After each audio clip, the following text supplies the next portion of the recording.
Good morning, and the verse I would like to share with you all today is found in Daniel chapter 1, verse 8. There are lots of different lessons I can get in this verse, and I like, uh, I'm not in Deuteronomy right now because of the fact that for seminary classes I have started reading Daniel as well. I haven't stopped reading in Deuteronomy, but I've picked up also reading in Daniel, and I'll be reading Revelation too, so maybe I'll share some verses from Revelations.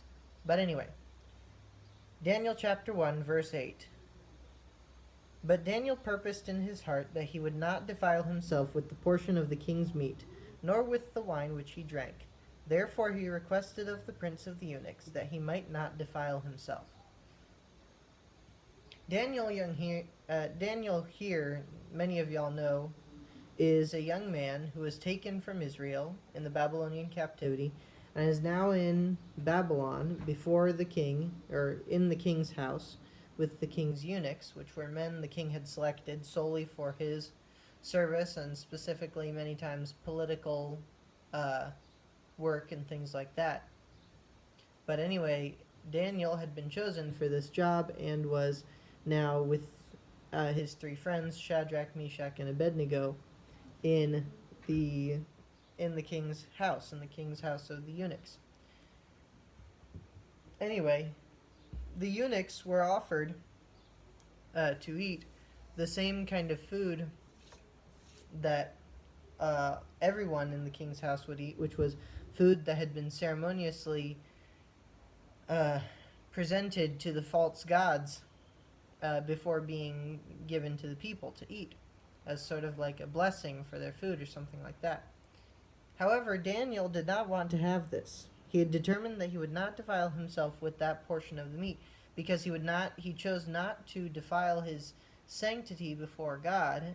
He believed it was a sin, and in the law, God talks a lot about not eating things offered to idols, things like that.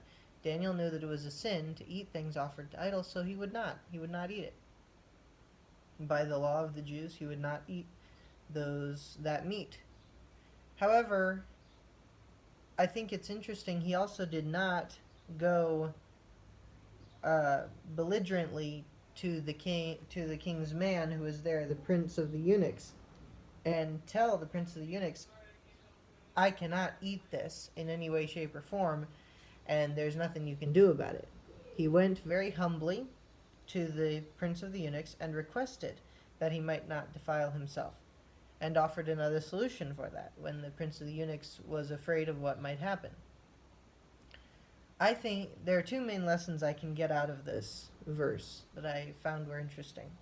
First of all is what we all take first of all from the verse, which is that there are certain things that we should not do, should not participate in, because of the fact that it would defile us before God. It would hurt our purity and sanctity before God. But what I find is super interesting and what I like about this verse is that Daniel purposed in his heart. He didn't force it on anyone else. He determined that personally. And I think that's the important thing that we need to remember about our decisions about what we will allow and not allow in our lives. It is a personal decision. It cannot be based on what anyone else says, what anyone else thinks. It has to be a decision based on your own personal relationship with God and what you believe God would have you do. I know many people who have certain standards and certain things they agree with or disagree with that I would not stand with them exactly the same way as they do. But that is between them and God to decide what is right for them and what is not. I still love those people. I still am good friends with those people, and it doesn't hurt my friendship with them at all that I have different standards than they do. But many times God calls on certain people to have certain standards, and other people don't necessarily need to have those same things. Daniel purposed in himself, between him and God, that he would not participate in the ceremony of the false idols by eating of that flesh, of that meat. And then the second thing I get from this verse is that um, Daniel was not belligerent or rebellious in his decision. He went to the prince of the eunuchs and asked for permission to not participate of that meat. He requested that he not participate of that meat. And the prince was reluctant at first, but Daniel presented another option, which the prince was not against. He was okay with their test. And I think that's the other important thing. Even when you have certain standards for your own sanctity before God, doesn't mean you have to be belligerent or combative to other people who don't hold those same standards, especially when that person is one of your superiors and you're requesting to differ from his decision or something like that based on your standards. And so those are the two lessons that I got out of this verse, and I hope it blesses you all and helps you all as it did me.